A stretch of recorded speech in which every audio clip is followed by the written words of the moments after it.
Inilah tragedi Python 2003, tragedi kecelakaan bis paling mengerikan dalam sejarah Indonesia. Puluhan pelajar kehilangan nyawa dan ditemukan dalam kondisi memilukan. Tragedi ini juga meninggalkan kisah mengerikan tentang detik-detik terakhir para korban terjebak kobaran api. Bahkan, setelah peristiwa berakhir, muncul berbagai cerita mistis di tempat ini.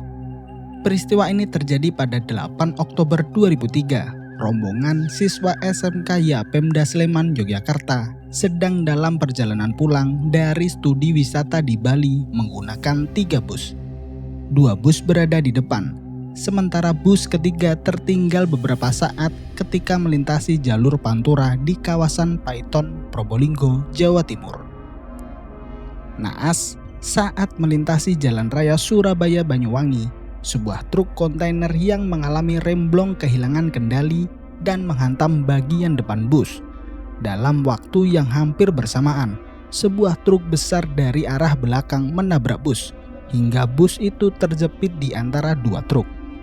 Benturan itu menimbulkan percikan api dan dengan cepat membakar seluruh bagian bus.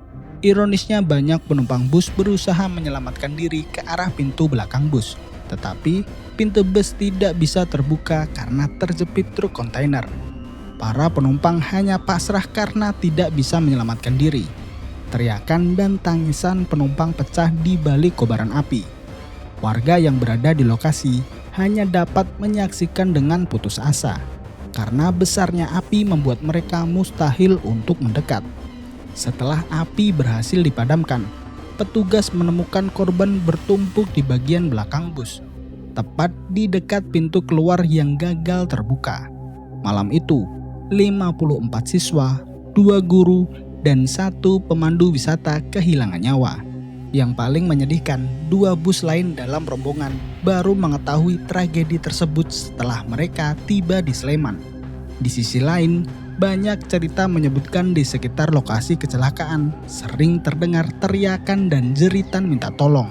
Kisah-kisah ini menjadi bagian dari cerita yang terus dikenang masyarakat, meski tidak dapat dibuktikan secara ilmiah.